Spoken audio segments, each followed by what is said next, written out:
Good evening, everybody. And I hope that so far you had a good time with all the screening, and I hope that all of you check your cholesterol and your blood pressure, because it's one of the most important area of my interest. But also is some of the most important part of your health screening that I wish all of you already did it.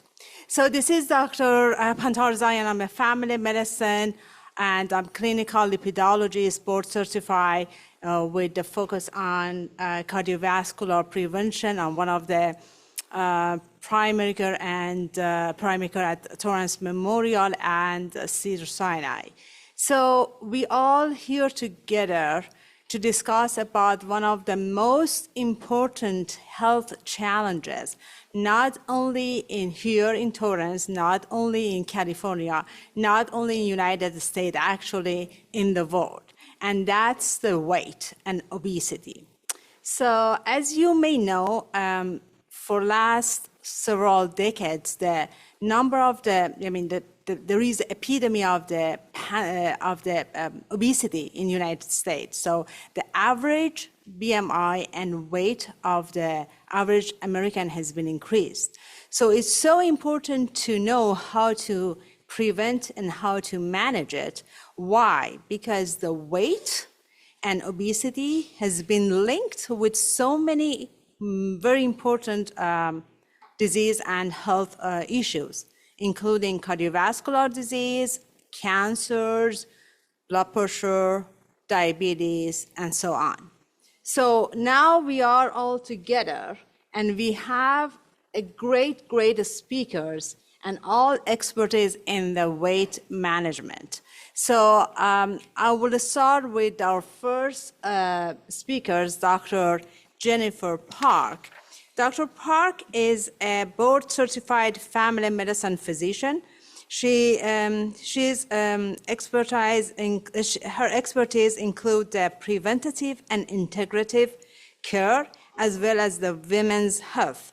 She is passionate about the teaching and partnering with her patients to regain their health and vitality throughout the nutrition, lifestyle, and education.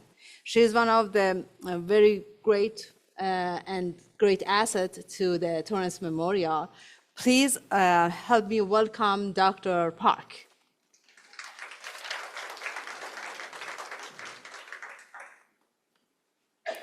Thank you, Dr. Rezian, and good evening, everyone. Can everyone hear me okay? Yeah, okay, great. All right. So according to the World Health Organization, 2.5 billion adults are overweight and 890 million adults have obesity. In the United States, about 40% of people are classified as obese. Obesity is defined through a calculation called the body mass index, or the BMI. The body mass index is calculated via the weight in kilograms over somebody's height. And it's used to, it's a tool to kind of screen and classify weight status. Obesity is defined as an abnormal or excessive fat accumulation that presents a risk to health. So when the BMI is between 25 to 29.9, that falls into the category of overweight. Greater than 30 is categorized as obese, and there's class 1, 2, and 3 that increases with severity of the body mass index.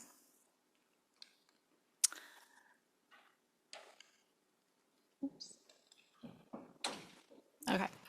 Other parameters that we may take into account, because everybody's body is different and BMI isn't always a perfect indicator of whether somebody is obese, include weight circumference, so the measure of abdominal fat, which can also indicate a health risk, body fat percentage, and body composition.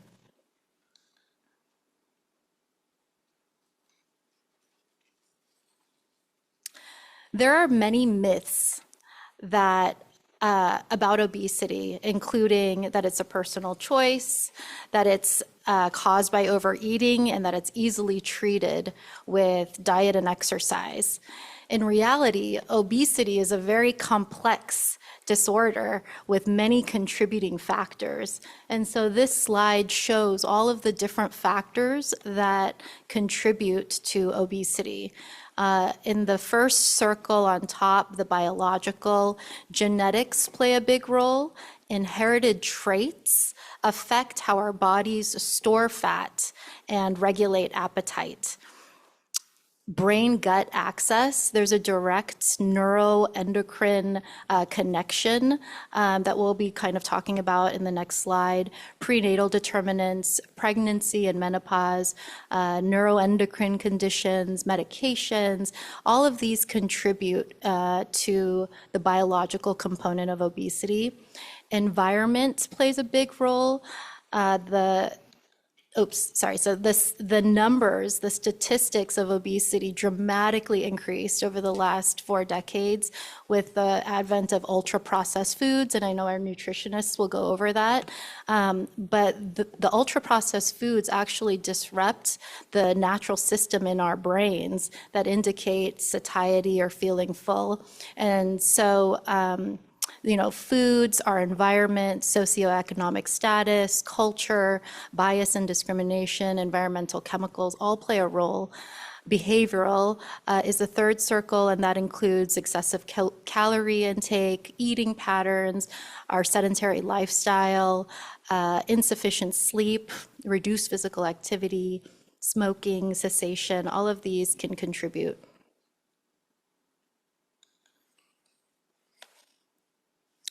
This slide illustrates the complex mechanisms regulating food intake in the human body. The hypothalamus, which is in the brain, integrates signals influencing hunger and satiety, or indicating hunger and satiety. So our stomach, intestines, and adipose tissue all transmit signals to the brain. If you can, and you may be able to see on the slides, or I think you can actually see here. So ghrelin is one hormone that's secreted from the stomach to indicate hunger. GLP-1 is a hormone that's produced in the intestines that enhances feelings of satiety, and it slows gastric emptying. So later tonight, we'll see how some of these medications work on this system. Obesity matters because, like Dr. Rezian said, it affects so many chronic diseases. It includes heart disease, pancreatitis, the female organs, liver disease, gallstones, cancers, lung disease, sleep apnea.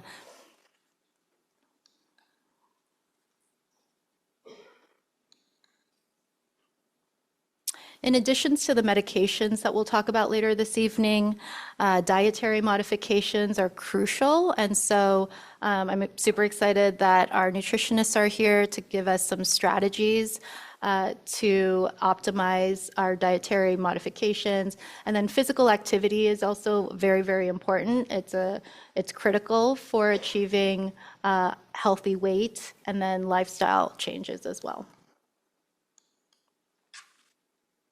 I love this slide because I think that it really shows the importance of movement. So every move counts, whether you're going up the stairs instead of taking the elevator, if you're walking that extra, block to do errands instead of driving. Limiting sedentary time is key, and it all adds up. So for our adults and older adults, 150 to 300 minutes per week. That's about 30 minutes a day, 5 days a week of moderate intensity exercise, and at least 2 days a week incorporating strength training and muscle strengthening activities. Also, if you can incorporate balance and strength activities, that is also good for maintaining healthy muscle tone, as well as managing weight. The benefits of regular exercise are vast, not only great for cardiovascular health and muscle strengthening, as well as weight, but it also boosts your immune function and it improves mental well-being. So in conclusion, from my talk, maintaining a healthy weight involves understanding obesity and recognizing the factors that affect weight.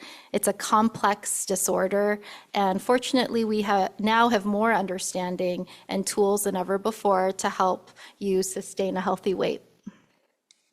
Thank you.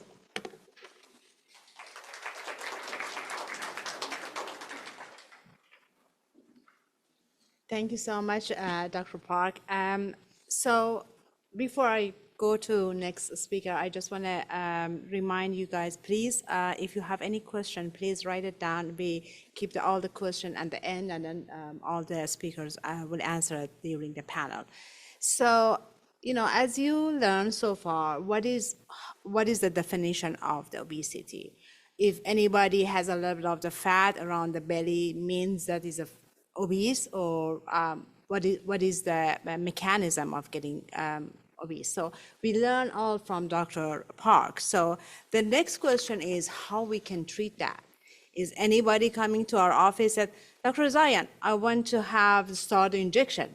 I mean, what is the reason? Because I want to lose weight, but I'm telling, okay, but your BMI is okay, and I don't see any reason for you to start. No, I want to start it. And then the next question, did you already start with the other modalities and measurements, like doing the diet, doing the exercise, doing the other medication before deciding to get the injection, or just because the celebrity is saying that is amazing, and your family and your neighbors and your cousin saying that is perfect, now you are asking your doctor to put the expertise away and just give you the prescription of the Ozempic. So the next step for any treatment usually is something that we do not want to do very invasive treatment, right? So we always want to do diet and exercise for many of our treatment before starting the medication. So for that reason, we have actually two great dietitian nutritionists here. So I'm going to introduce them, and then after that, we will start learning about the other treatment, including the medications. So our first dietitian will talk today is Ms. Hannah Hedges. Hannah is a registered dietitian nutritionist at Torrance Memorial with an interest in optimizing nutrition intake for disease management and prevention. She hopes to transform the lives of the South Bay residents by making evidence-based nutrition interventions and providing the quality nutrition counseling that is accessible to all through the group classes, live lectures, blogs, and individual counseling. Please help me welcome dear Hannah. Hannah, please.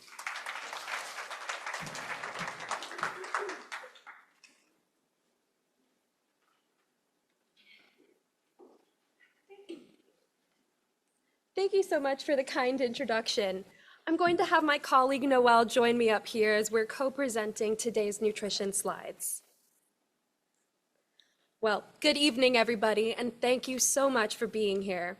Tonight, we are talking about a rapidly popularized topic, weight loss medications, with a focus on the role of nutrition and lifestyle habits in these therapies. We'll begin with a brief introduction of who we are, as well as our expertise. We'll explore the critical role of lifestyle changes in enhancing the effectiveness of GLP-1 therapies. Thank you. Next, we'll introduce the Eat Well framework, a comprehensive approach to nutrition and lifestyle habits that support weight loss medications. We'll follow this with a practical example of implementation, and we'll conclude with some key takeaways to empower you with actionable insights for success. Hi, everyone. Thank you for joining us tonight. My name is Noelle. I'm one of the registered dietitians here, and I specialize in weight management, metabolic health, and bariatric nutrition. In my work, I help people build healthy habits and make sustainable nutrition choices, whether it's navigating the challenges of bariatric surgery, making small but meaningful dietary changes, or clearing up the misconception out there regarding nutrition. I'm also fortunate to have opportunities like this one to teach and to connect with the community. Sorry, let me lean in a little bit. And today I'm excited to explore how GLP-1 medications and lifestyle strategies can work together. I'm also thrilled to be presenting alongside my colleague here, Hannah, who brings her own wealth of expertise to this discussion. Hannah, I'll hand it to you for your introduction. Well, thank you, Noelle. Sorry, everybody, I will speak up a little bit. My name is Hannah Huddy. I'm a clinical dietitian here at Torrance Memorial, working in both inpatient and outpatient settings. I specialize in adult weight management, bariatric and metabolic health, and I'm currently working towards additional certifications in pediatric nutrition. I earned a master's in nutrition and food systems from the University of Southern Mississippi.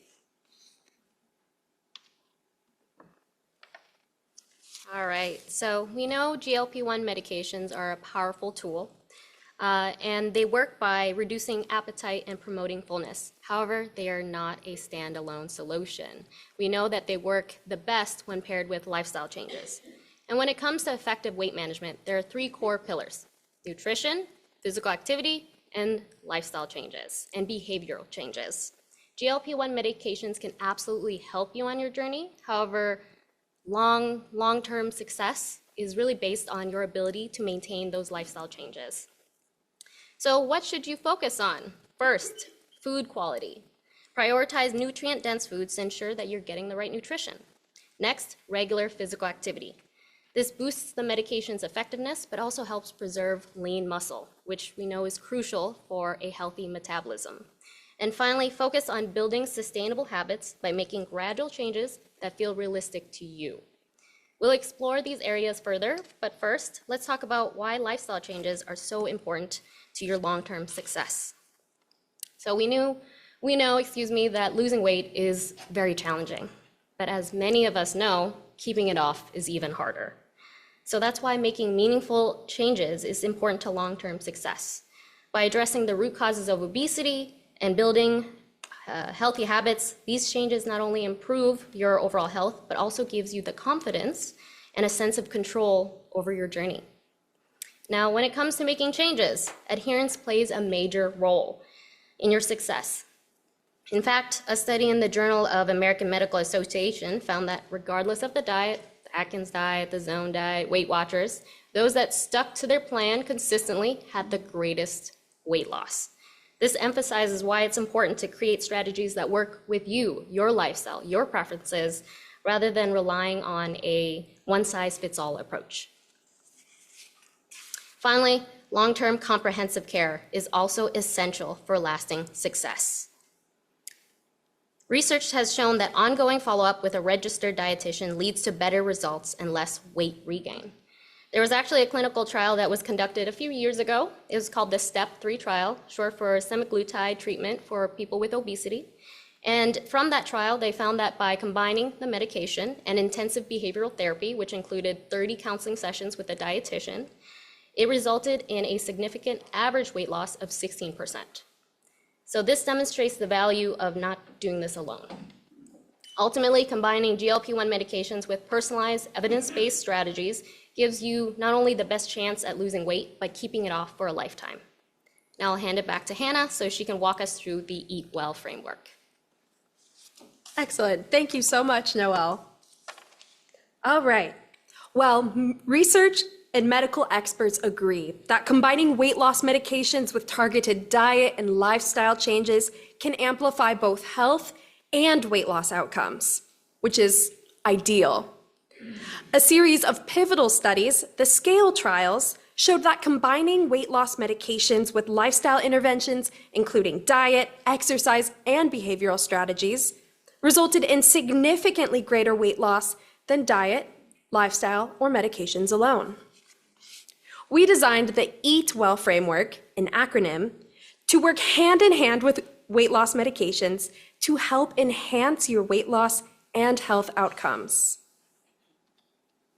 First and foremost, the E in Eat Well stands for enjoy whole foods as often as possible. Whole foods includes fruits, vegetables, whole grains, lean proteins, legumes, and heart-healthy fats. These nutrient-dense options are packed with the essential vitamins, minerals, fibers, antioxidants, and proteins that your body needs. They also work parallel with GLP-1 medications, helping to optimize their effects by promoting satiety, supporting digestion, and reducing the risk of nutrient deficiency, which is especially important when calorie intake is reduced during weight loss. Incorporating more whole foods may seem challenging, but it can be really simple when we take advantage of all the options available. Look for whole grain alternatives to refined grains, such as whole wheat pasta or quinoa. Add a variety of vegetables to your diet by exploring frozen and canned options. Look for lean or low-fat labels when shopping the protein aisles, and swap butter and fatty meat for heart-healthy fats, such as avocados, nuts, seeds, fatty fish, and olive oil. Remember, though, that even the heart-healthy fats are still calorie-dense, so making sure to portion out our fats is very essential for staying on track with our weight loss goals. Next, the A in Eat Well stands for avoid ultra-processed foods as often as we can. These foods are often higher in added sugars, unhealthy fats, sodium, and calories, but lower in the quality nutrients that your body does need. This makes ultra-processed foods less supportive of our weight loss goals. Examples include sugary snacks, baked goods, convenience items like instant noodles, frozen meals and chips, processed meats, and sugary beverages like sodas, juices, and energy drinks. The good news is that even small changes like swapping chips for roasted nuts or soda for flavored waters can add up to big differences over time. Every meal is an opportunity to nourish and honor your body with more whole, minimally processed foods that honor your health and support your weight loss goals. Now, the T in Eat Well stands for take time to eat. When taking GLP medications, it's especially important to schedule and prioritize your meals. These medications can reduce our hunger, cause early satiety, and even lead to nausea, making it really tempting to skip or delay our meals. However, skipping meals can throw off the body's natural appetite regulation, making it much harder to feel hungry when we need to, and can leave us feeling low on energy. Research shows that skipping meals can also lead us to making poor food choices later in the day, which can disrupt our weight loss goals. That's why it is so helpful to plan and prioritize our meals and snacks at regular times throughout the day. Doing this can help us avoid the temptation to skip meals. It's also important to take our time when eating, spending 20 to 30 minutes on each meal period. This helps improve digestion and allows us to recognize our fullness cues, which we'll explore more with Noelle later in this presentation. Now I'll hand it back to Noelle to walk us through the well portion of our Eat Well framework. Right, thank you, Hannah. So let's dive into the well part here. So for the first W, that's work out regularly. So Dr. Park has already highlighted the importance of physical activity, and I want to emphasize it further because it's beyond just weight management. It's about your overall health. To recap what Dr. Park mentioned, the physical activity guidelines for Americans recommend at least 150 minutes of moderate intensity activity per week. In addition, also 2 to 3 times a week of resistance training. So that can include brisk walking, cycling, or swimming, to name a few. And remember, you don't have to do this all at once, nor should you. Break it into manageable chunks, like 30 minutes a day, 5 days a week. And for those on GLP-1 medications, staying active is especially important because it can help manage common side effects like nausea, constipation, and bloating. Another major benefit of exercise is that it helps preserve lean muscle. during weight loss especially, because some weight loss is expected and typical with weight loss. But by adding resistance training, you can help minimize it. Exercise is also closely linked to long-term weight maintenance. A recent study found that participants who continued exercising after discontinuing their medication were able to keep their weight off more effectively compared to those that didn't. But let's also shift our focus of exercise from just being something for weight management to supporting our overall health. I encounter a lot of people that say they need to exercise to lose weight, but it's so much more than that. Exercise is about keeping your body strong, functional, and resilient for the long run. Think of it like maintaining a car. You don't wait for it to break down to bring it to the shop. Instead, you invest in regular maintenance to keep it running smoothly. The same goes for your body, right? Or you can think of it as a responsibility, like paying a bill. You don't have to love it, but it's essential for your health. Now, moving on to E for ensure hydration. So staying hydrated is crucial for your health. However, many of us are not getting enough. In fact, some sources suggest that up to 75% of Americans are chronically dehydrated. And this can lead to hospitalizations, worsen medical conditions, and impact our body's ability to function properly. And proper hydration is particularly important if you're on a GLP-1 medication because constipation is a common side effect. Water also plays a vital role in metabolic processes, helps regulate hunger, and supports fat breakdown through a process called lipolysis, which even mild dehydration can slow down. How much water you need depends on factors like age, gender, health, activity level, and climate. But a good starting point is to aim for at least 64 ounces of fluid per day. And of course, drink more when it's hot outside, when you're working out, or when you're sick. Staying hydrated may seem simple, but it's a powerful way to support your overall health and your weight loss efforts. Now on to L, listen to fullness cues. One way to do this is to slow down while eating and spend at least 20 to 30 minutes per meal, as Hannah mentioned before. By eating slowly, this helps you recognize when you're getting comfortably full so that you can avoid becoming overly stuffed. By slowing down, this helps your body have enough time to recognize that your satisfaction cues are coming up. And this not only supports digestion, but also prevents nausea, which is another common side effect with GLP-1 medications. Another important habit to work on is to eat mindfully and without distractions. This means being fully present for your meal. Taste the flavors, the textures, how your body feels while you're eating. And now with a show of hands, okay? How many of you have eaten while driving before? While working on the computer, okay? Maybe while watching TV. Yes, these are all common habits. And I'm sometimes guilty of them too. But these distractions can lead us to not pay attention to our fullness cues, leading us to, unfortunately, overeat. And another way of thinking about it is you can think of it as repeatedly hitting the snooze button on your alarm. Eventually, you might have a hard time recognizing your body's cues, including fullness. And there's plenty of research to back this up. All right, now let's wrap up the Eat Well framework with the final L, which is lean on protein. Protein is vital for weight management and your overall health, especially when you're working on losing weight. It helps preserve your muscle mass, boosts your metabolism, and keeps you feeling full for longer. Your protein needs can vary based on factors like age, gender, and body composition. But for a healthy adult with no conditions like kidney disease, a good starting point is around 60 grams of protein per day.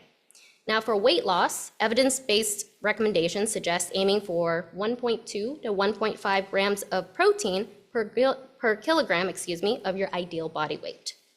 It's also important to spread your protein intake throughout the day instead of loading it all into 1 or 2 meals. Doing this helps with protein synthesis and also keeps you feeling full for longer. If tracking protein seems overwhelming to you, try breaking down into manageable portions, aiming for 3 to 4 ounces per meal. This is about the size of a deck of cards. You also want to prioritize lean protein sources like chicken, fish, tofu, beans, low-fat dairy, because these options give you the nutrients you need without the extra fat that could slow down your progress. One thing that I've noticed with working with patients that are on GLP-1 in the clinic is that their food choices aren't always the best, even though they're eating less. For example, I see patients choose high-fat foods like chicken wings, eating 2 instead of maybe the 5 or 6 they used to. However, while this does cut down on their intake, it can still lead to a diet that's too high in fat, not enough protein, fiber, and micronutrients, which unfortunately can lead to nutritionally unsound weight loss. Plus, fatty foods tend to fill you up very quickly, leaving less room for protein and healthier foods. And it can also trigger nausea. All right, so on the next slide, Hannah will guide you through a day in the life with GLP-1 medication and how you can easily fit in protein with some intentional planning. Fantastic, Noelle. Thank you so much. So let's walk through an example of a balanced eating and activity plan for one day. Start by aiming for a protein-rich breakfast within 1 to 2 hours of waking up, and prioritize hydration right from the start. Keeping a water bottle by the bed is a helpful reminder to hydrate first thing in the morning each day. In the late morning, plan for 30 to 45 minutes of physical activity, aiming to incorporate a variety of different types of movement throughout your week, such as brisk walking, pickleball, or even a strength training class. For lunch, incorporate a balanced meal with lean protein, a fiber-rich carbohydrate, and a fruit or vegetable choice. Take your time to eat, and remember to drink water after you finish the majority of your meal to avoid feeling falsely full from drinking too much during your meal. In mid-afternoon, enjoy a balanced snack such as apple slices with almond butter, and make sure to prioritize hydration once again. By evening, aim to wind down with a wholesome dinner filled with whole foods. Practice mindful eating and pay close attention to your fullness cues. And finally, reflect on all of the healthy habits that you incorporated into your day. Make sure to close out your routine with some additional hydration and that reflection. And if you have time, a bit of mindful movement can help as well. Now I'll hand it back over to Noelle to summarize our presentation into a few empowering takeaways. Okay, so to bring this to a close, let's go over some of those key takeaways. So while GLP-1 therapy can be a helpful tool for weight management, it's best maximized when combined with healthy eating, regular exercise, and sustainable lifestyle changes.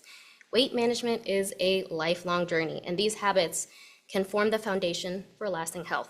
And keep in mind, meaningful changes and meaningful progress comes from small, consistent changes over time, not overnight. And when it comes to nutrition, focus on the big picture.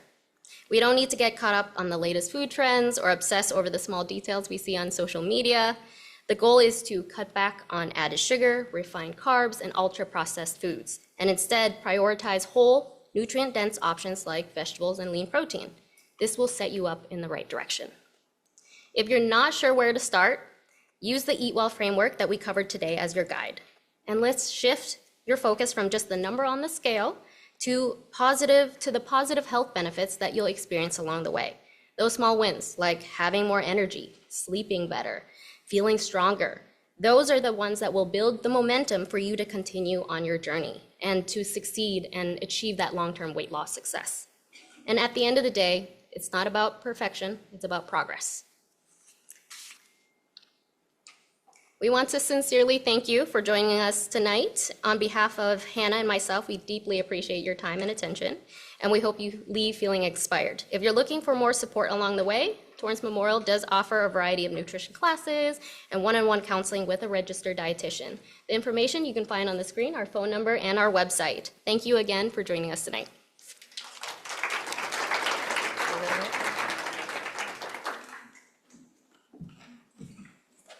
Wow, such a great lecture. I personally really enjoyed. Thank you so much, Noel. Thank you so much, Hannah. It was amazing. So I'm sure that you all also enjoyed every single thing that they mentioned, because we can incorporate it in our daily life. It's just not only how much, if somebody has obesity or not. I think even the healthy people with the normal weight can get the benefit because we want to prevent. We do not want to wait until we get some condition and then start to treat that. We can use all of those instruction and we can stay healthy. And if they need help, definitely the diet and exercise would be the first step. Now, by saying that, we are going to have our fourth speakers, Dr. Nicole Alexander Spencer. She is one of my friends and also is one of our primary care doctor who is working with us in the Macmillan office. Dr. Nicole is board certified in family medicine. Dr. Alexander completed her undergraduate training in University of California, Los Angeles, then went to complete the medical degree at Howard University College of Medicine. She is a strong supporter of the holistic comprehensive healthcare for her patient and believes that mind and body are connected. When one system is ill, the other, it throws off everything. She is specialized in integrative medicine and weight loss management and medicine. She is the current chair of the Integrative Medicine Committee of Torrance Memorial, and she is really talented in how to tailor the treatment, the medications for treating the patient with the obesity. So please help me welcome dear Nicole, Dr. Alexander Spencer.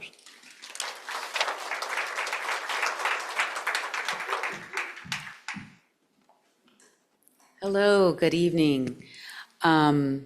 Just wanted to take a pause to send out some love in support of all the fires and everything that's going on. It's been very distracting, and hopefully people are comforted and the fires end soon. So just wanted to bring that to attention.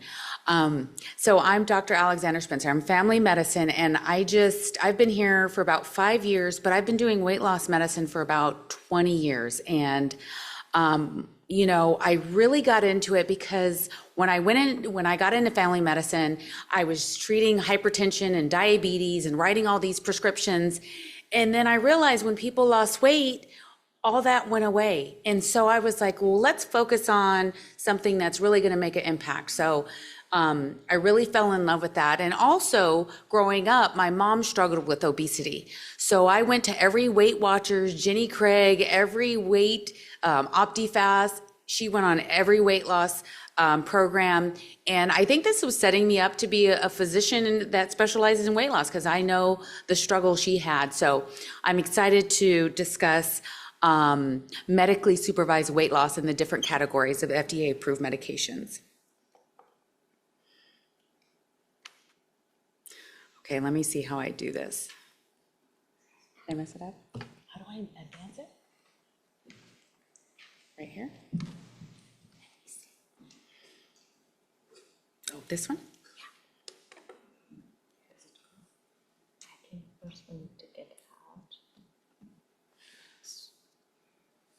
A little technical difficulty.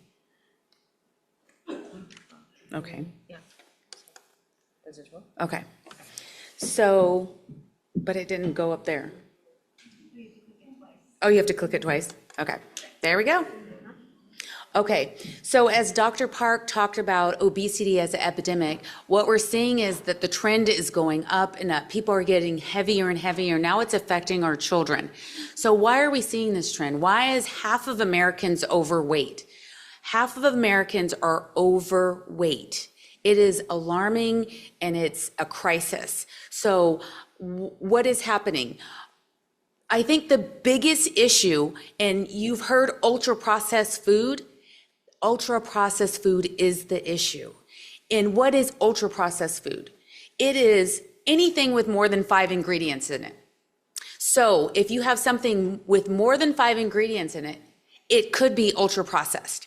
So for example, you make a pizza. If you make a pizza and it has 5 ingredients, then it's not ultra processed. But if you buy Domino's pizza, that will be ultra processed. So what's the difference? There's things in there that you can't even pronounce, additives that are addictive, and they are very calorie dense, and they make you overconsume. So we're eating these packaged ultra processed foods, and they're causing us to gain weight. That's one of the biggest issues. I just finished a book called Ultra Processed People. Excellent book, and it kind of breaks down this issue of processed food. And so, as Dr. Park was talking about obesity and the complexity of it, so when a patient comes in to me, and it's January, so there's a lot of New Year's resolutions. So I've been seeing half of my patients coming in ready to start, and I like that, and they're ready. So motivation's a big part of it, but it's not a one size fits all. So it really needs to be customized. So I like the team approach with the nutritionist, and sometimes insurance will or will not cover nutritionists. So I as a physician, I do the medically supervised, which is the medication part, but I don't have time to kind of go through some of the specific details that may be troubling you and why you gained weight and the little tweaks you need to do. So if you can afford to get a nutritionist, or if it's covered, usually if you're diabetic, it's covered, then I would recommend that. So what is medically supervised weight loss? It is a physician-guided weight loss program where we incorporate medications as a tool along with lifestyle modifications. So the lifestyle is the foundation. Some people come in and they can just lose weight about 1 pound a week with 30 minutes of exercise and a 1,400 calorie restricted portion controlled diet. That works for some people. But for those that need a little help, there are medications, and we'll go through that. And they're tools. So they're tools. There's no miracle pills and weight loss drugs. You have to work with the whole approach. So that's why the need for pharmacotherapy is a tool. So, like we said, we discussed the foundations of in detail about the exercise. We're going to repeat this. So nobody, you can't wait for you to feel like it. I'm going to feel like most people aren't going to want to feel like working out. You just got to do it. It's got to be a habit. You got to put the tennis shoes in the car. You got to sign up at the gym. You got to get on the Peloton, whatever it is, but find something you like to do. If you like to dance, have a dance party. YouTube, there's so many different ways. Group fitness is really motivating for some people. Have an accountability partner. Go for walks. If you get in 10,000 steps a day, that counts. So if you get in 10,000 steps, everybody should have a pedometer or a smartwatch, something where you track, because what's measured is managed. What's measured is managed. If you're not keeping track of your exercise and your calories, then it can get out of control, okay? So we talked about the ultra-processed food, also sugary drinks. Those are a sneaky one because those are empty calories. So I've had patients that cut out their soda and have lost weight just doing that alone because they're drinking sodas and then the large 7-Eleven sodas, and that could be 1,000 calories just there. And your calorie budget for the day is 1,400 calories. And alcohol is a sneaky one. So it's 300 calories per glass of alcohol. So think about that. Your night, if you're having wine at night, and, that can contribute to weight gain. So if you're trying to lose weight, you need to limit those items. So we talked about the strength training. The nutritionist mentioned losing weight. You want to lose weight, but not the lean muscle. So you must incorporate the weight training, strength training. 2 days a week, I usually recommend. So it's very important. Weight-bearing exercises, especially if you have osteoporosis, that's stimulating the bones. So that's something that you can layer. Stress management, key. People come in, they're like, I'm ready to lose weight, doctor. And they're just, stressed beyond, they don't even have time to eat they're like picking up fast food. And I'm like, well, part of this is making space for yourself and prioritizing yourself so you can lose weight. So that incorporates meal prep. So you need to prep your meals. You need to prepare for your day. If you just leave it to default, you're going to skip meals. You're going to just grab something that's unhealthy. And so, it requires some effort. And I think the nutritionist would be able to help tackle that if that's really, a challenge for you. For me, a challenge for me is I don't cook. I'm working, I'm taking care of patients. So the last thing I want to do is come home and cook. My husband does all the cooking, but sometimes he doesn't. He cooks with too much butter. But so, it's like, what's a compromise? So a lot of times we do the factor meal planning delivery service. So that's a compromise where if you can afford that, if you don't cook, then you can get these prepared meals for you that are healthy and that are portion controlled and prepped, especially if you don't like to cook. So that's a good solution. And then regular health screening. So make sure you see your physician at least once a year. You need to get the blood work. If your thyroid's out of control, then that's probably a cause of your weight gain, and that needs to be addressed before you're going to lose weight. We also like to check for hemoglobin A1C and diabetes, because if you do have diabetes, then some of these weight loss medications turn into diabetic medications, then are covered by insurance. And I'll talk about insurance coverage, which is a big challenge, one of the biggest barriers. And then mental health screening. So I do PHQ-9s every visit, and those are depression screens. And why is that? Because if you're depressed, sometimes people emotionally eat, and they eat because they're sad. And then if that's not controlled, then we're not going to control the eating. It's going to be very difficult. That's a barrier. So we really need to make sure the mental health is optimized, and the depression and anxiety is controlled. So and then I also like to screen for eating disorders. So if there's a binge and purging, then that's a whole different category. And sometimes medically supervised weight loss is not the answer for these type of patients.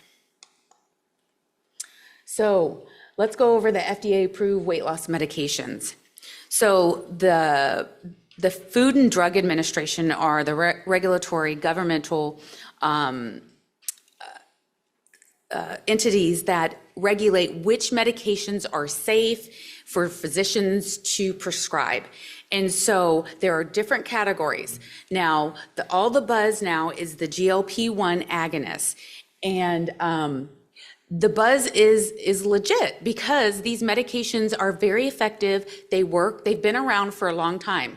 So they started as diabetic medications, and then just recently they've been FDA approved for weight loss. So that's why all the buzz has been going around, like, finally we have something. And again, I've been doing weight loss for several years, like over 17 years. And, there was Fen-Phen before, and just Phentermine for a long time. But these medications work a little bit differently because they're hormonally regulated. And so they work and check a couple of boxes, which really help kind of quiet the food noise. That's really the key to that. So when you're walking past that donut in the afternoon by the break room, you can just say, no, I don't want that. And that's what these medications can do. So the GLP-1 agonist is the semaglutide is the generic name, and the brand name is Ozempic and Wegovy. Saxenda was another one that is getting phased out. That's it, because that was a daily injection.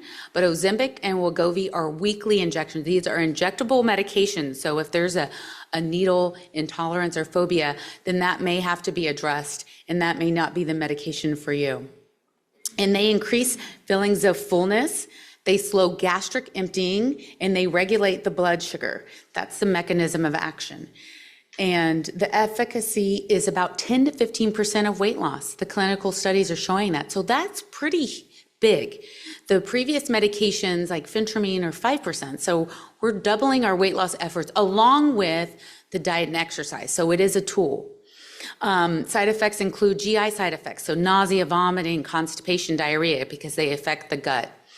The other next category is the GLP-1 and GLP receptor agonist. So this has two receptors, and the generic name is tirzepatide, and the brand name is Zepbound and Mounjaro. So Mounjaro is the diabetic version, and Zepbound's the weight loss version.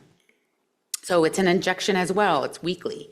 So it's a agonist in the GLP-1. So the two receptors that affect the glucose dependent, this further enhances blood sugar regulation and weight loss.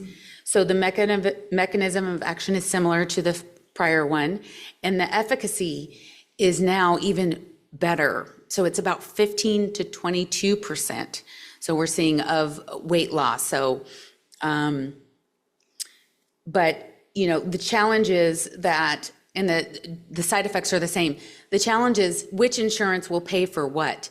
So a lot of times I have my patients call their insurance companies before they come in, so they know like what is covered. So then when we come in, we know what we can write instead of saying, okay, I want Zepbound or my friend's on Ozempic. No, let's see if your insurance covers it, and we can move ahead with a prior authorization. The next medication, Orlistat, is a pill. This one I don't write for a lot. Its mechanism of action is the blocks absorption of dietary fat in intestines.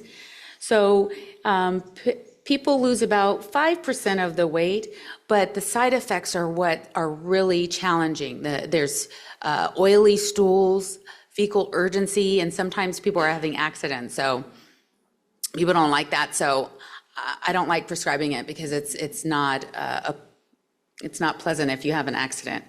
Phentermine Topamax, this is a combination pill. Sometimes it's generic. I know phentermine you can find generic. So generic means that it's a more affordable medication alone. So if the other ones aren't covered, you can purchase this.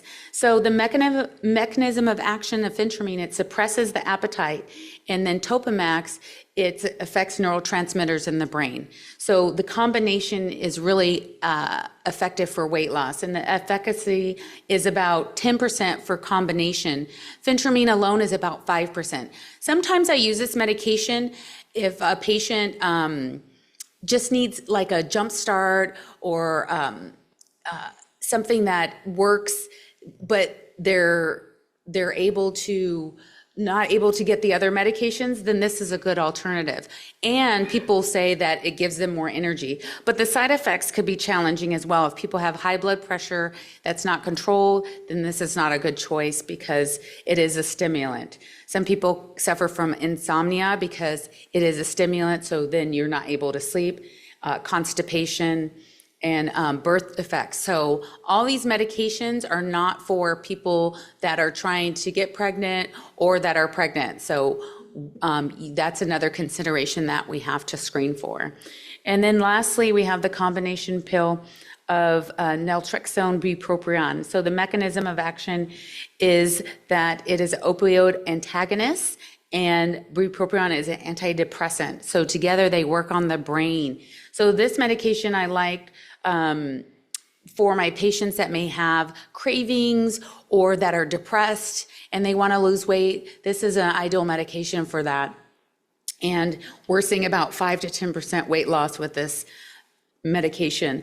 The side effects can be blood pressure, constipation, headaches.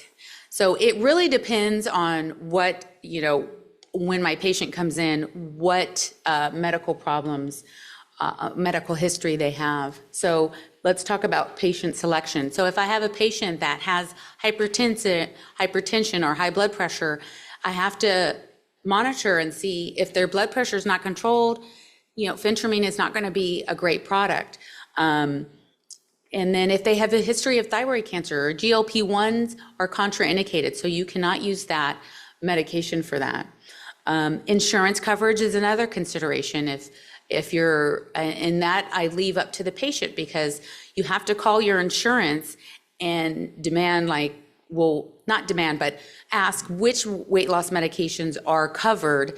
And sometimes they're not covered, and that is very tricky for, as a physician to figure out what is going to work. So it's kind of like matching up what's the best match for a patient based on their insurance coverage. So for example, I have patients coming in for GLP-1. The qualifications that are indicated for this medication is a BMI 30 or greater, or 27, a BMI of 27 or greater with comorbidities such as sleep apnea.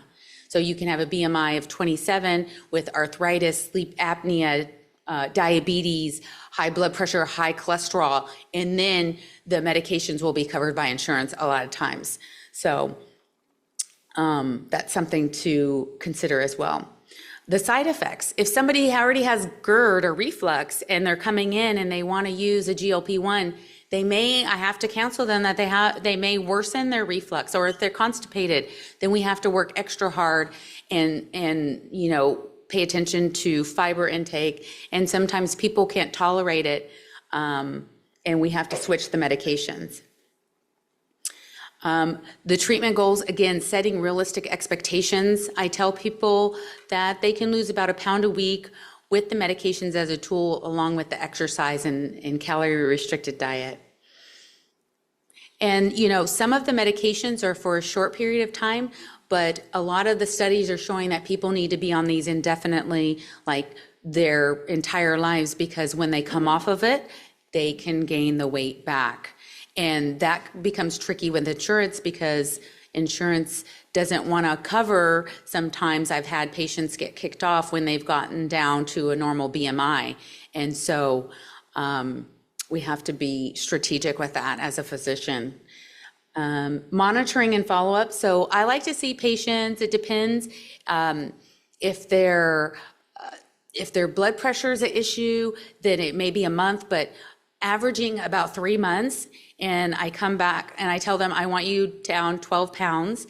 I encourage a food journal. So writing things down, people lose twice as much weight. And then I will do the vitals. Sometimes I tell people to measure themselves once a week, first thing in the morning after they void. So again, what's measured is managed. So keep track of your weight once a week, not every day, but once a week, to see how you're doing. And then the costs and coverage of the insurance, it's a big challenge. That's probably our biggest challenge in the office. So again, calling your insurance, seeing what's covered, and then we do the prior auths in our office, where we submit that into insurance along with our note, supporting and advocating for our patients that, hey, this weight loss medication is a tool, and I think this would be great for my patient. So the combination therapy, I don't really do, but you could use it, and in certain patients that may work. And then bariatric surgery. This is an underutilized referral source. So weight loss surgery is needed in certain people, especially if they've failed medications, if their BMI is greater than 40. It's our most aggressive and effective tool with weight loss. So, you would have to talk to your physician and get a referral if that's something that you both agree that a gastric restrictive surgery is right for you. So in summary, we talked about medically supervised weight loss as a tool, and we reviewed the different categories of weight loss medications, and lifestyle is super important, and food is 90% of it. I tell my patients, you exercise for maintenance and just for overall mental, mind, body, and soul. It's good for your heart, mental health, but nutrition is 90% of it. You really have to pay attention what you put in your body, and it's a constant choice. So, breakfast, we're eating 3 times a day, sometimes more. So really being consistent with healthy choices. And then, this is a customized program that you and your physician can can plan for your weight loss goals. And that's it. Thank you.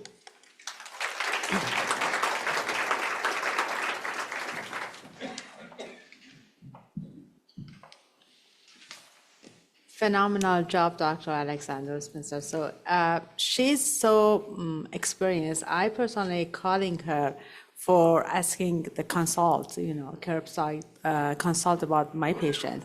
And she's definitely an amazing asset to the Torrance Memorial. So we are so glad to have you here, Doctor.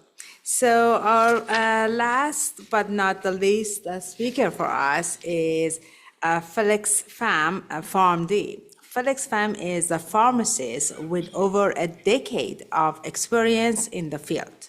He holds board certification in both pharmacotherapy and critical care. Outside of his professional life, Felix enjoys engaging in the long-distance running as a form of physical activity and personal challenges. Felix's family plays a central role in his life, and he takes immense pride in being a father to 2 daughters. Please help me welcome Felix.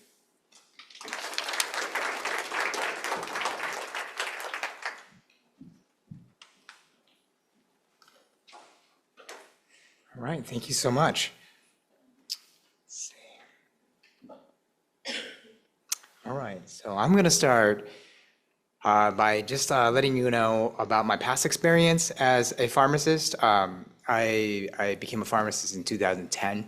I've been with Torrance since 2016, and I'm one of 4 managers that oversee the compounding area in the department.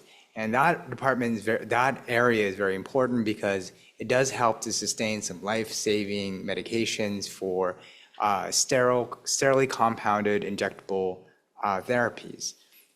So what this has to do with my lecture is that I'm going to provide insight on the rules and the regulations around compounding so that we can spot and guard against fake Ozempic, these counterfeit products that have landed in the market.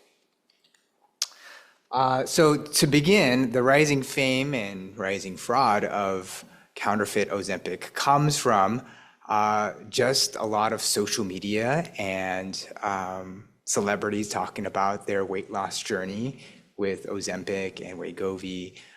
Namely, we can see that Elon Musk likes to tweet, now X, right? And then with that, you can see that the graph shows this Google search trend for Ozempic just really, rising exponentially. And then what follows is drug shortages.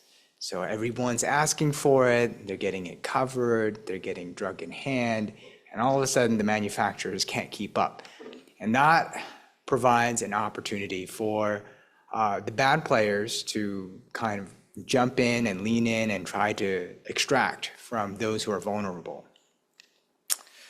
So knowledge is certainly power, and what I wanted to empower everyone here and everyone at home with is these 3 big ideas and rules and guidelines that help to stabilize and explain what do we do for compounding any product.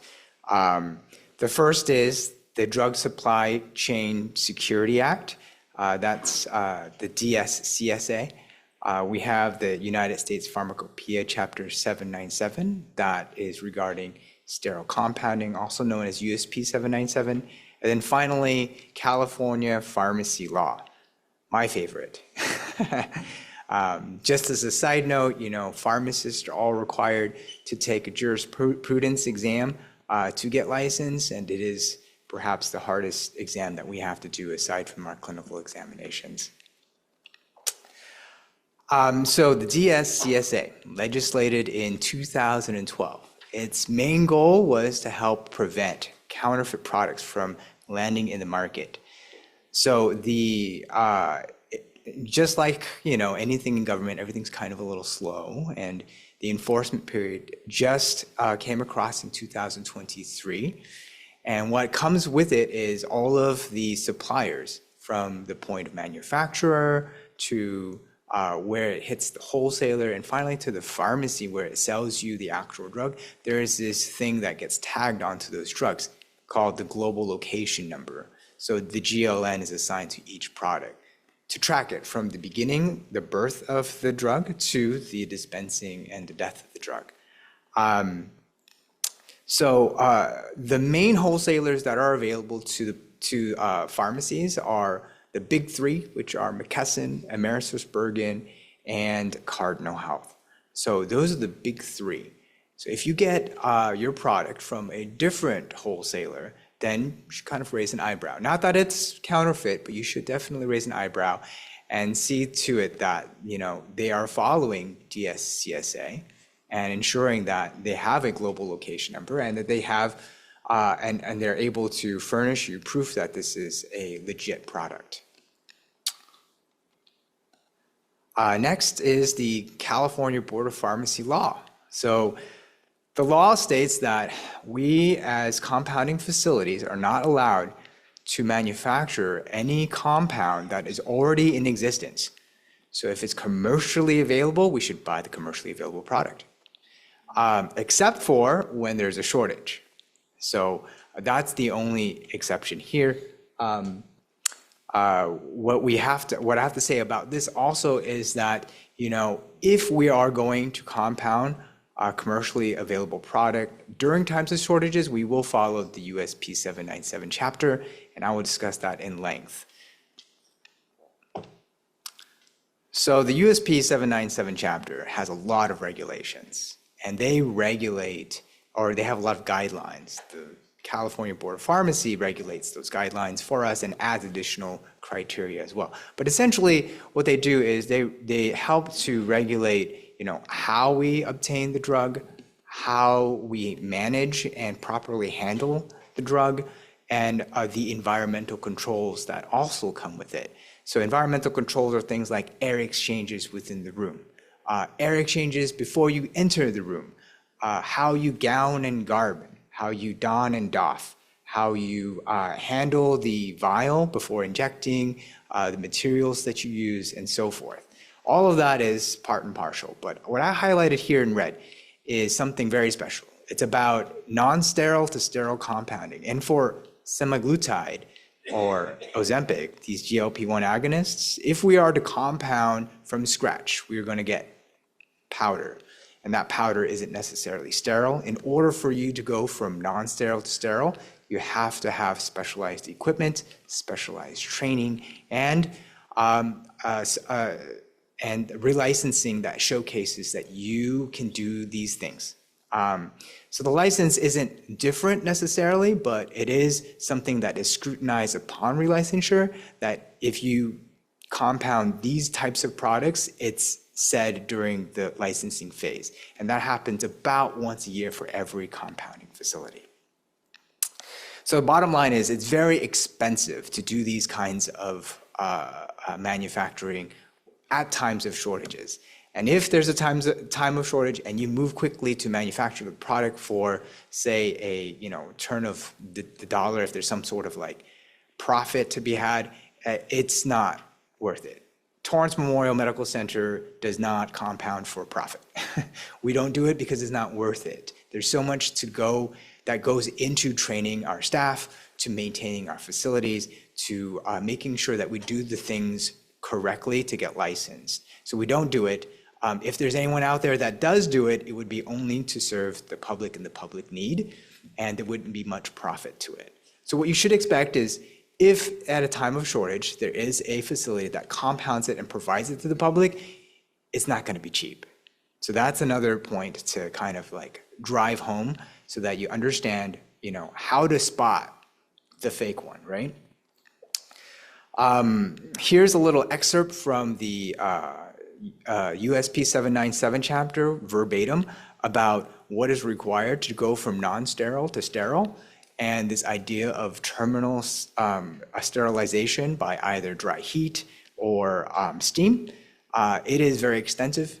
It is hard to follow, and it requires special equipment. Again, something that we wouldn't take lightly to do, and we would have to train our staff on how to manage that equipment.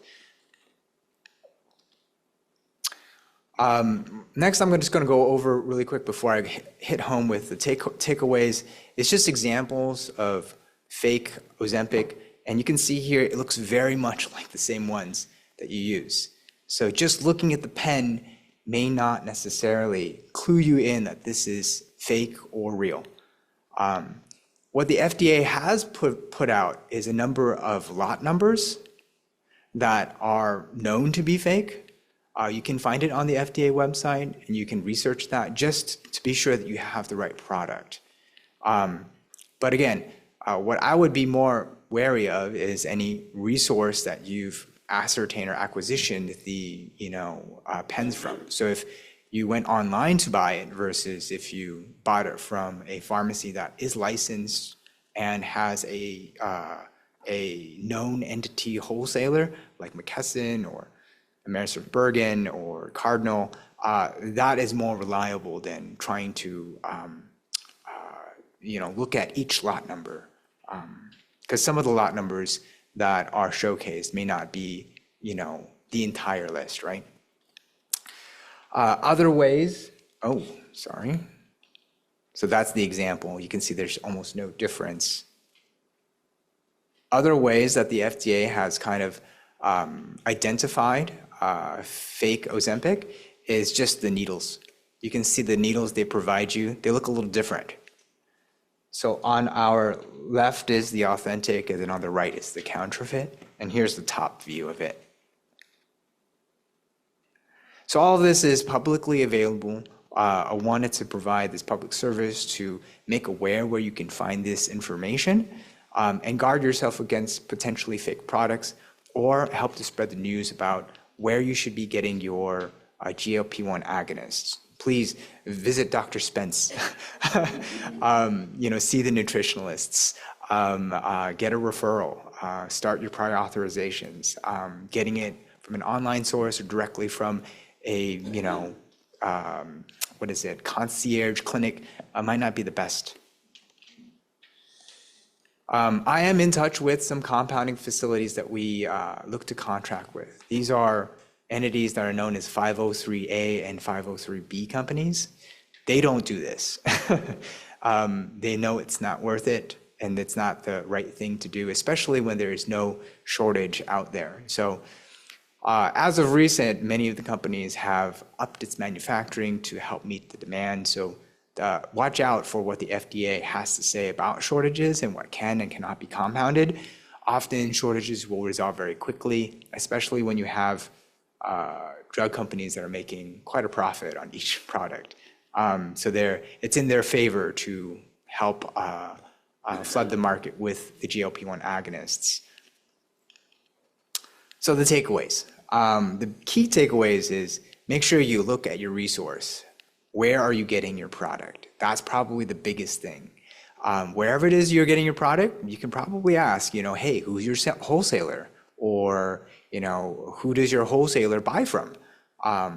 So there are some entities that may buy from some wholesalers that will give them a better deal. That's a kind of a warning sign to look closer. It's not necessarily a clue that it is counterfeit or not, but it is your first sign to say, hey, look closer. Inspect your products for the known slights. So the FDA, I showed some known slights that the FDA has published. Look for those to say at the least.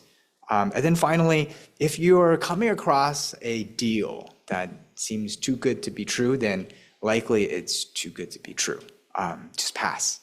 There are plenty of ways to, address weight loss, weight management, and just trying to curtail a visit to the physician's office to get product or to discuss a good plan of action for you that's customized for you probably is not worth it. Remember, these are injectable medications, and if they're not sterile or properly handled, it could really hurt you.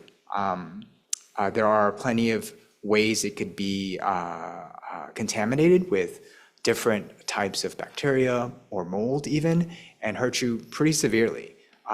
Many of the regulations that have spawned since 2010 come from the bad things that have happened from these compounding facilities that weren't doing a good job regulating themselves on sterile processing, proper handling. So a decade since then, since the event with NEC and the injectable steroids, there was, so just taking one step back, there was a situation with a compounding company where they provided injectable steroids for clinics to administer. They administered them, and then some people had died. Some people had contracted diseases or bloodborne diseases in their as a sequela. So they had like fungemia, bacteremia, and so forth. And it wasn't very good, and there was a big, governmental scrutiny on them, as well as laws that have kind of shored up all of those practices. And it did impact a lot of other compounding facilities to help us get up to par with the standards that is expected from us to compound sterilely and properly handle all the medications that would serve all of you. So make sure you scrutinize all of those things. Hopefully those takeaways will help all of you to guard against any fake GLP-1 agonists. And then I'll be over here for questions. Thanks.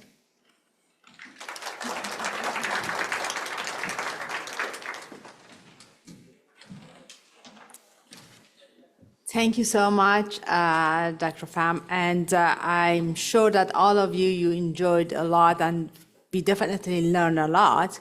And while I'm waiting for the questions, I want to take a moment and emphasize on some, I would say, real story we had in our clinical practice. I remember several years ago, and I'm sure that Dr. Alexander Spencer and Dr. Park also remember, the first that GLP injections came to the market. Actually, as you know, it was a treatment for diabetes. And while they're doing all of those clinical trials, as you know, is one of those complication of the diabetes is increased risk of cardiovascular disease in the people that they have diabetes. The risk is 2 to 4 times more than general population. So they noticed that, interestingly, that medication, which we are talking about, Ozempic, significantly can prevent the cardiovascular disease in that very high-risk population, either if they already have the cardiovascular disease or they do not have it and the patient uses it for the diabetes, and then the risk of getting cardiovascular disease, I'm talking about heart attack, I'm talking about stroke, has been decreased significantly. It was an amazing study, thousands and thousands of the patients statistically and scientifically proven that we can prevent, or if somebody already had a heart attack or stroke or just plaques, we can prevent getting another heart attack. And it was after meticulous, very, very careful studies. We checked everything, and it was not only one study, it was different study, it was multi-centers, it's all done with the independent physician and not necessarily the pharmaceutical company. So it was an amazing news for the physician and of course for the patient, right? Who does not want to prevent heart attack? We are talking about death and life. We are talking about so many people losing their life, their loved one. So at that time, we had even a stronger support and data to convince and talk about the new medication, which was injection. It was not insulin. It was helping the patient bring down the sugar, improve the A1C, decrease all the complication, specifically talking about heart attack. We are all so, excited. Guess what? It was so difficult to convince the patient that already failed many pills. I'm talking about patient being on metformin and some other medication, glipizide, pioglitazone, those things, that they do not have all those cardiovascular benefit. They do not prevent the heart attack. They do not save the lives, right? So the patient said, no, I do not want to change, for example, glyburide or glipizide or pioglitazone to injection and start with Ozempic. Why? Because that's the injection. No. That's an injection, yes, but it's once a week. You can save your life. No, I do not want it. I prefer to stay on pioglitazone or glipizide. And probably you don't know, those are the good medication, but they have more side effect than something like, Ozempic. So, okay, we have a difficulty convincing the patient for something that can save their life. Guess what? After celebrities, I don't know who was that celebrity that bring those, experience, I'm losing weight. Now every single people without diabetes, even sometimes a little bit of the belly fat coming, I want Ozempic. And then you said, you do not meet the criteria. You have the risk factor because you have a family with, child with cancer. No, I want it. And now we had a difficulty with patient to convince that medication is not a good medication. Number one, you need to do the diet and exercise, as Hannah and Noel told us. Then if you failed, you need to make sure you are doing your exercise and this and that. And guess what? Now we got to the shortage of the medication which was necessary for the people that they have a diabetes. What I'm trying to tell you here, as a people that you spend your valuable time to come here, sit here, or those people that listening through the Zoom, so you are spending your valuable time so you understand the importance of the science, right? So if there is something has been proven by the science and your doctors will telling you that, maybe it's better to listen to what the science prove it to you instead of listening to the celebrities, family, friends. They are not physicians, they are not medical experts. We are talking about your most important asset, which is your health.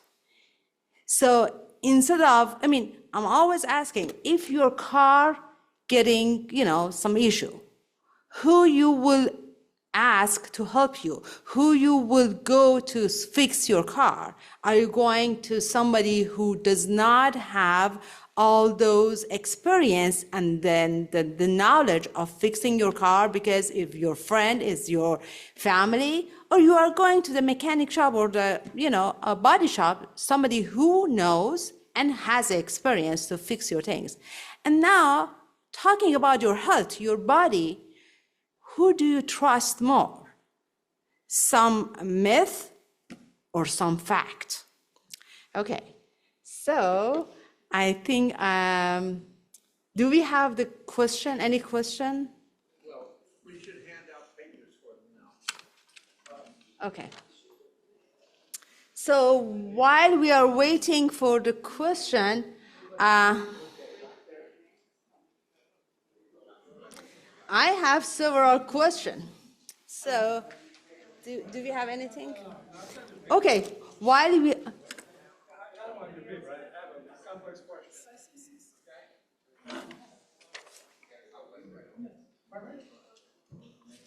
Do you want mine?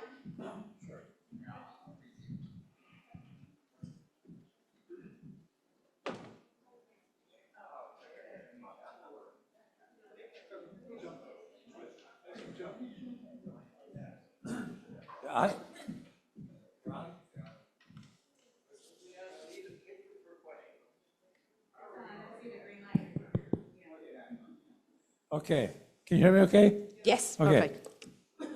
I have a complex question. It's a great presentations, by the way, by all of you. Fabulous.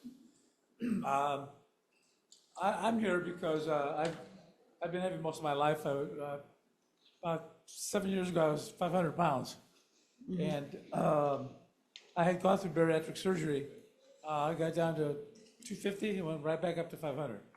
So for me, until this came along, I was just gonna, just live with where I'm at. I'm at 290 right now. And so the question that I have about this, beyond insurance, et cetera, because, that it is what it is. It seems to me that Manjaro, based on what I've seen, is probably the safest one for somebody who, like me, who's been, who's morbidly obese and who's been through surgery and diabetes. I was in a coma for 43 days with a 985 blood sugar level 30 years ago. They said I should have been dead. So, in terms of insurance, do you know, generally speaking, insurance companies like Blue Cross, et cetera, there are some that cover it, they're known for covering just about everything, and there are those that are stingy. So Blue Cross is a big brand. Do you have any experience with that? Is that something they tend to cover? Well, that's a great question. So first, let me tell you my personal experience, and then I will send that question to Dr. Nicole. So I know that one of the indication, if some patient failed the bariatric surgery, there would be an indication to start with Mounjaro, or I mean the GLP-1 medication. But if the insurance covers or not, as you probably can guess, it really depends on the insurance and then the other complication or other underlying condition you have. But I think Dr. Nicole is the best person to answer this question because probably she's dealing with that problem so many times. So this is where I want the patients to advocate for themselves. When you guys are looking for insurance, you need to ask the questions, what is covered? Because you're paying into this monthly and you should be getting what you pay for. So I really want you guys to do your research when you're getting insurance.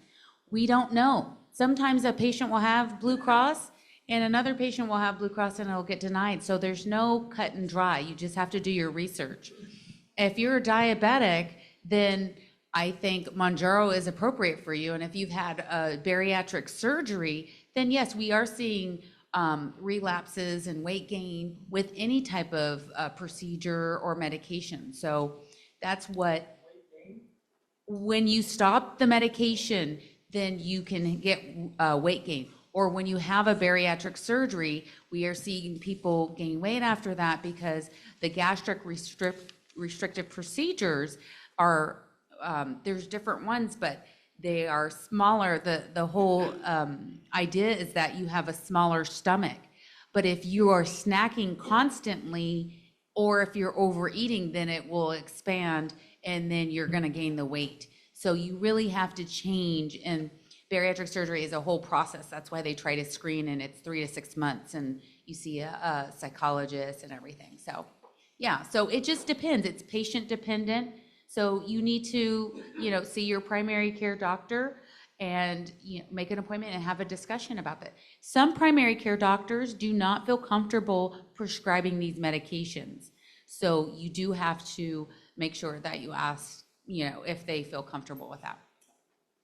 Thank you so much, Nicole. So the next question is for Hannah and Noel. So what are the thoughts on taking protein bars and protein shakes?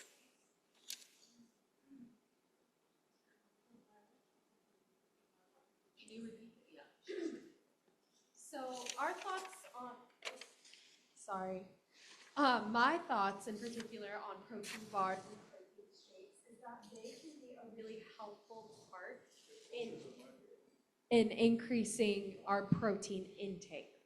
So some research shows that meal replacement shakes can really be a helpful tool in losing weight.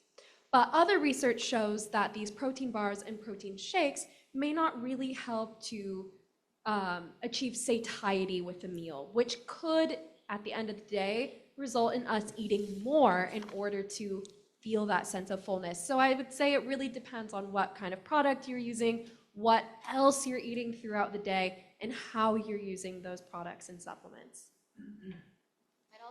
I'd also like to add that, say maybe you're someone who chronically skips breakfast.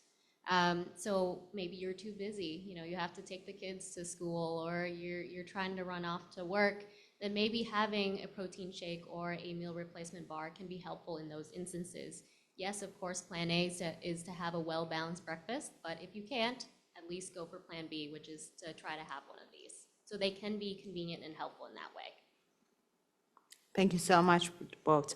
The next question is maybe Dr. Parker answered that question. When diet and a lack of exercise, are not the cause of the weight gain, what is and how to determine the cause and how to determine the treatment for the weight gain?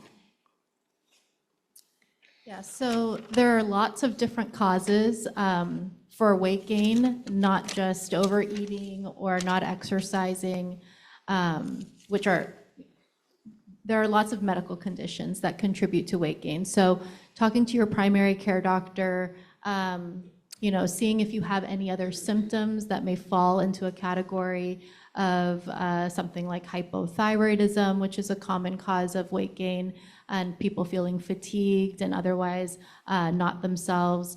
Hormonal changes as women age, entering menopause, perimenopause, that plays a big role in somebody not being able to lose weight despite eating well and exercising regularly. So talking to your primary care doctor if those are concerns, and optimizing hormones can sometimes help someone achieve their weight goals.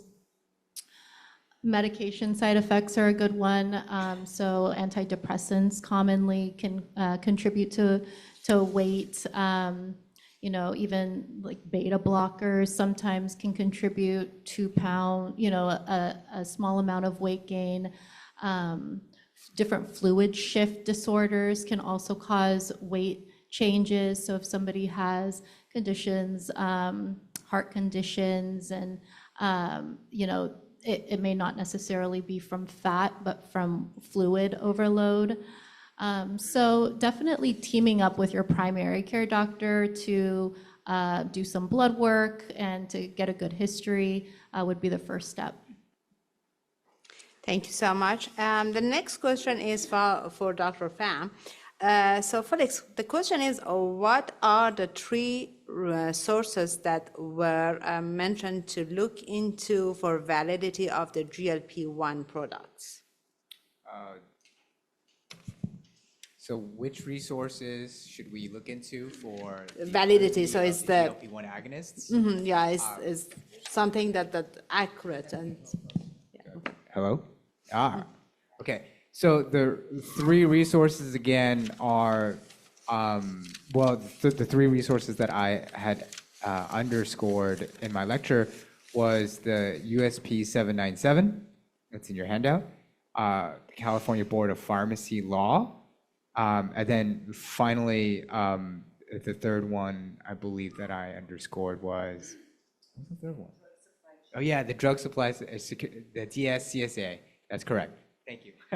What I would do, from a public standpoint, is when you're picking up from your resource, you should see to it that the resource is a good establishment that is known, a known entity. So if you're getting the resource online, then already you're one step removed from where the source is. The pharmacy online is dispensing to you, and you don't see the pharmacy license. Every pharmacy that sells to you should have their license posted, saying that they're a legit establishment. Without that, then they can't do things like establish contracts with wholesalers that are known entities too, that help to track and trace the product all the way from its birth to where they're holding it and giving it to you based on your prescription order. So those are the little tidbits that I would leave to the consumer to avoid resources that you can't see very well, right? It's okay to get online prescriptions after you've gotten your first fill. Usually they make you get your first fill at a pharmacy first, and then they'll refer you to an online pharmacy that will mail you your prescription. And they're all connected. They should all be connected in whatever network that is covering your prescription drug coverage. Thank you so much. So the next question is probably Dr. Park or Dr. Alexander both can answer that question. So how about the Trulicity? It means probably, does it help to weight loss? So Dr. Alexander? So Trulicity is a PO medication that's similar to the GLP-1s. It's a diabetic medication, and patients are losing weight with it. As much, maybe not as much, but again, this is a perfect medication for someone that has a needle phobia that wants a GLP-1. So it's appropriate. That's why there's so many different medications, because there's so many different kinds of people, so many different experiences. So yeah. I think they're talking about Trulicity, not Rybelsus, right? So Trulicity also is an injection. Yeah. So Trulicity is an older GLP-1, and so although it's a GLP-1 agonist, the newer GLP class, the GLP-1 medications are significantly more effective in weight loss.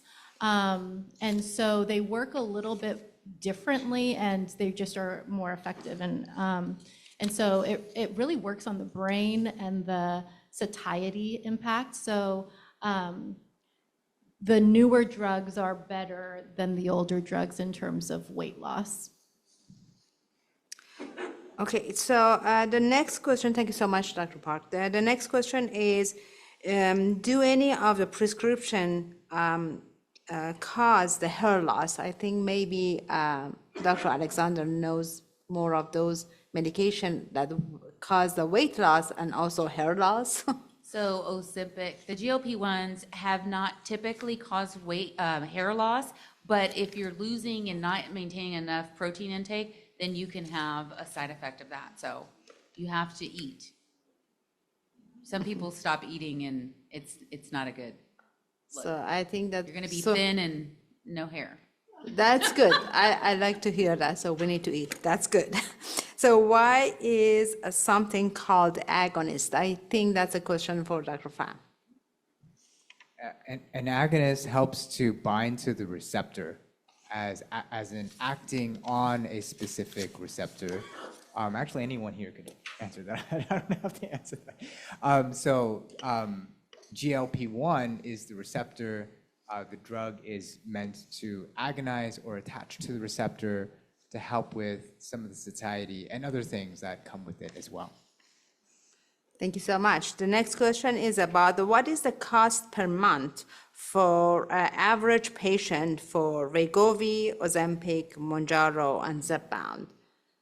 Probably they're talking about the average cost for not covered by insurance, because each insurance, might cover different amounts. So it depends. Some insurance will cover, but cover partial. There could be a copay. If it's not covered at all, it could be $1,000 a month. And so I've seen it where it's partially covered, or you get a coupon and then they bring it down to $500. Zepbound, I can write a prescription and you can get it in a vial at cash price is $750. That's the, if you don't have insurance coverage at all. So it just depends. I've seen people come in and they have it fully covered, copay. So it runs the gamut. I find prescription drug costs kind of like funny money. There's this AWP average wholesale price that doesn't seem to line up with anything. So I wish I could answer it better, but just know that it really does depend on your prescription drug coverage. So come October, November, when you have to re-enroll, do pay close attention to those things. Very good point. Thank you so much to both. So the next question is for Noel and Hannah. They said that why you did recommend lean meat, but fatty fish. Isn't it the fat is just the fat? I think that's a very good question.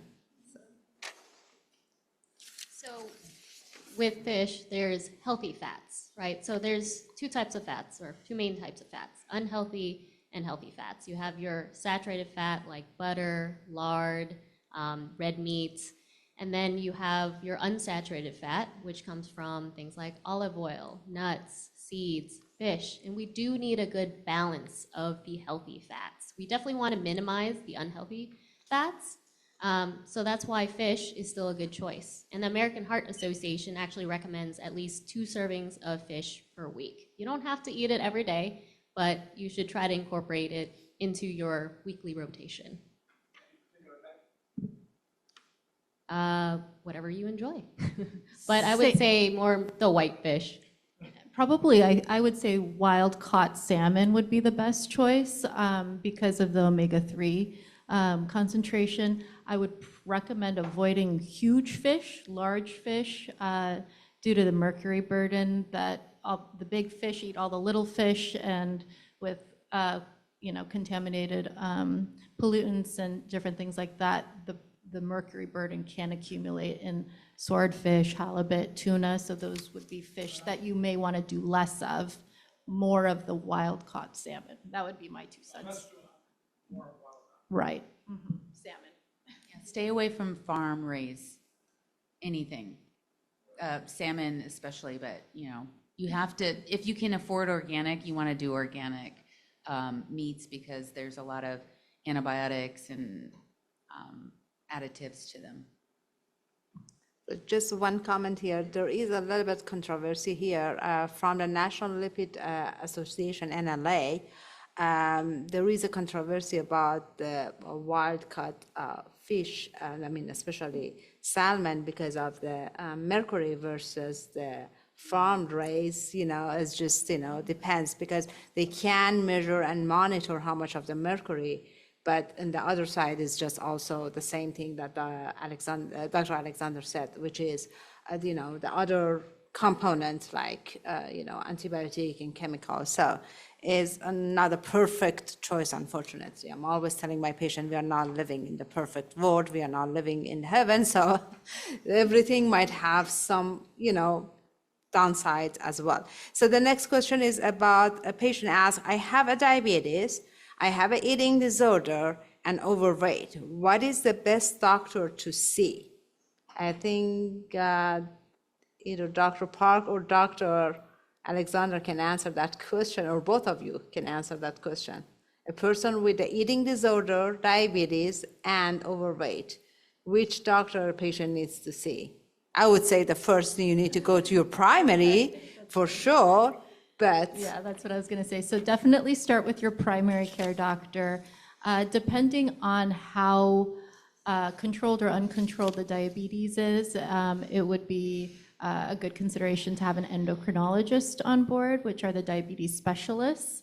And depending on the type of eating disorder, it may also be worth having a psychiatrist or a therapist, or even an eating disorder specialist. We do have one within Torrance Memorial, so just a concerted group effort. Nutritionists would also be helpful. Yeah, one thing I want to reemphasize, and I want to take the chance to discuss about with you all, that's anybody, even the healthiest person, needs to go and see the primary care doctor at least once a year So if somebody coming to, Dr. Zion, I was doing so good, I'm healthy, and I do not need to see you. And I said, actually the best time to see your doctor when you are completely healthy. Why? Because we have been away from the old-fashioned medicine, which was treating the patient when there is something already happened. Now we are in the world of preventative medicine. So there is so many conditions, many catastrophic conditions like heart attack, stroke, diabetes, all of those things we can early detect and prevent before even you have any symptoms. Unfortunately, many of those serious and chronic condition just happen without any symptoms. And then when you see the symptoms is already very, very end the stage, like blood pressure. People come with the blood pressure is 160 over 100, and they do not have any symptoms. Not everybody has no symptoms, but many of the patients with, for example, high blood pressure, high cholesterol, diabetes, they comes without any symptoms, but already the damage happened. They do not see the symptoms yet. But if they could come earlier, once a year, for getting the blood test and getting all those age-related family, depends on the family history and so many other conditions, we can screen the patient for many underlying condition and chronic things that can prevent so many catastrophic events. The last question is, what is the length of time that people should be on Kisimia, if I'm pronouncing it right, Dr. Alexander? On what medicine? Kisima or Kisimia? Oh. I think it's Yeah. So phentermine Topamax is the combo medicine, and that's the name. That medication, I think the FDA approves it for 6 weeks, but sometimes we go longer. I'm not exactly sure, because sometimes I don't listen to the FDA, because weight loss is a chronic condition and people need medication. So I don't want to stop them prematurely. So again, a lot of these are like a tool to jumpstart and motivate people, and people are really encouraged to lose weight. And then, we try to wean them off. It depends if it's covered. If it's not covered, is it expensive? Is it affordable? So there's so many factors that go into the medication, like length. It's a good question, though. From a pharmacist standpoint, the mantra we stand by is lowest effective dose for the shortest period of time possible. And that will vary from patient to patient, of course. And you should team up definitely with, your primary care physician, and even, go by what Noel and Hannah had talked about in their slide deck, looking at SMART goals, looking at something you are aiming for to do and accomplish with drugs as an enhancer, not necessarily as a crutch. Thank you so much. And one more time, before thinking about any medication, think about the exercise and diet. Do you have a question? Uh-huh. So I'm on Glyceride, Ozempic, and the other diabetes one. Metformin. For whatever reason, my sugars have gone up like to 8. My A1C is at 8. My doctor wants to put me on insulin. What's the difference between taking all these medications and going on insulin? And then So there's type 2 diabetes. Oh, so the question is we have a patient who's on 3 different medications, glyburide, Ozempic, and metformin, and the sugar levels have gone up. The hemoglobin A1C is 8.0. Our goal for our diabetic patients are hemoglobin A1C of less than 7. So an 8 is high, and her doctor wants to put her on insulin. So insulin is a hormone that is needed when the receptors, when someone is not producing insulin. So there's type 1 diabetes, which is an autoimmune condition, and the pancreas is not releasing insulin. And so for those patients, and insulin is important for our cells to use up the sugar, when we eat a meal. So when somebody has signs of type 1 diabetes that they're not producing enough insulin, then insulin is critical for that person. For type 2 diabetes, that's a condition where the receptors, the insulin receptors, just don't work as well. So the person is still producing insulin, their pancreas is functioning, but now all of the receptors in the muscles and other tissues, they're just not responding to the insulin. And so that's where these other medications come in. So that would be maybe one of the reasons why they're considering insulin, if there's a component of decreased insulin production. Thank you so much. So I think we're all with all the question of the audience. I personally have 10 questions, which I'm not going to ask now. I will contact you guys and I will ask my questions. So I hope that you learn a lot, and I hope that you will apply those instructions to your life. One more time, please make sure you have your annual wellness or annual physical appointment with your primary care at least once a year. It does not matter if you're healthy or if you have multiple conditions and you are seeing different doctors or your primary care doctors for different reasons. The annual physical or wellness is a specific appointment, which is different from talking about your other condition, is different from talking about your lab result, and those things needs to be specifically about your annual wellness or physical to focus on the screening and preventative measures. Is very important. If the insurance going to pay for something, please take advantage. It has been so important. Now, finally, insurance will decide to do that. So please, please, please make sure you make your appointment. Yes? May I ask one more question? These days we're seeing a lot of medications that are, they were created, sold, effective, et cetera, and then they discover things later on. And then they say, well, they rushed it, or it was so popular that the pharmaceutical companies just stopped, increased advertising, and stopped looking at research or getting feedback. And it dawned on me that, and as someone who's been obese his entire life, that I'm always looking for solutions. And it appears to me that in the overall time frame of things, this has gone up radically high and fast, and it kind of raises questions about the efficacy of the research and studies, et cetera. And we often see medications go, stop taking that medication. It turns out that it'll turn your hair purple, which is not as bad as other things like that. What about the time frame? And the sequence of such fast growth. I'm kind of concerned about that. Am I overreacting, or? Well, one thing as not only as a physician, as a person that involved in the research and independent research with NIH, many huge studies like MESA and those things, that comes actually going back to the philosophy of the science.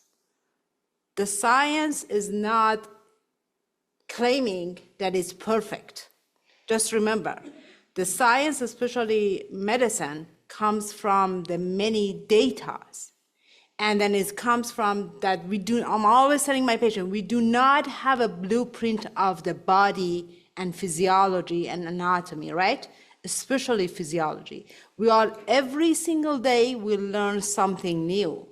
Yes, imagine if they are starting a medication, and then just remember, every single medication comes to the market already has been through a very vigorous quality check and then safety and clinical trials. I'm talking about huge, huge, huge type of investigation. You cannot even imagine how difficult it is. So my point is they're already doing all of those investigations. And then if the medication are already released to the market, the benefit has been such more higher than any type of side effect. Otherwise, the FDA does not approve it. But the thing is that how long we need to wait? 100 years? Probably some of the side effect might happen after, 80 years. So how long we need to wait? That's a good question. And then the science is so fast changing. So after probably 10 years, whatever we diagnose and then what we discovered 10 years ago is already outdated.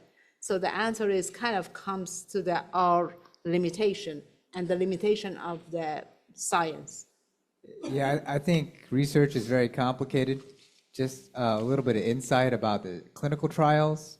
There's phase 1, phase 2, phase 3, and if you don't know, you're always in phase 4, post-marketing. So, well, yeah, that's right. So, phase 4, post-marketing. So, post-marketing data is very valuable because it's collected by the public once the medication is widely available and new side effects emerge. Clinical trials are very rigorous, but there is such a thing as a positive publication bias. So having a healthy skepticism is okay. Not being the first in line is okay. Yeah. Thank you so much. I think it's a legitimate concern, because I think that, it is a relatively new drug in terms of, well, GLP-1s have been in use for 20 years, about 20 years now. But the newer GLP-1s that are this effective are relatively new. I think one thing that we definitively know are the effects of obesity and the complications of heart disease and all of the things that go along with obesity. And so, when we practice medicine, we always weigh the risks versus benefits. And so in a lot of these patients, the benefit, clearly outweigh the risks. So. Thank you so much, speakers. You did an amazing, phenomenal job. Thank you so much for you coming here and spending your time for us. Thank you and have a great evening.